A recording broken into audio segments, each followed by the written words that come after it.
Thì mong phèn chiều nên kêu ôi đi ô tô chi trả nghìn chín bùi cảm xin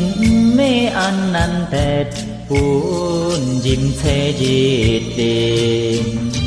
thì mong nhi liều xa thống kêu mô buồn khói nên kéo xiông xin heo xiông ôi chiều nhi phón hì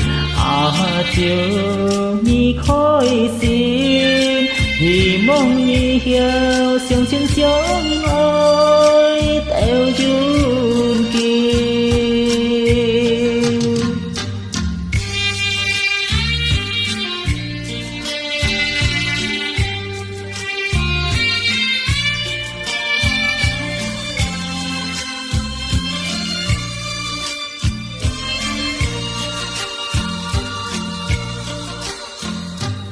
thì mong phèn chiều nên kêu ôi tì hô hô châu chi ta nghìn chín bùi cảm xin mê ăn năn tết buồn dìm xe dịt liền thì mong nhi liều xa thống kêu mô buồn khói nên kéo xiông xin heo xiông ôi chiều nhi phón hì chiều nhi khói xin thì mong nhi heo xiông xin xiông ôi theo chun kêu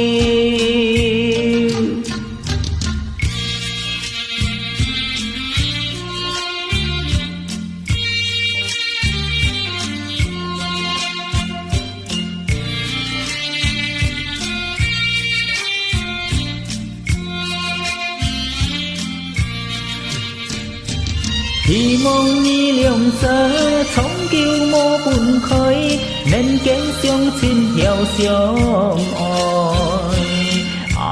chiều nhi phón hì chiều nhi khói xin thì mong nhi heo xiông xin xiông ôi theo chun kia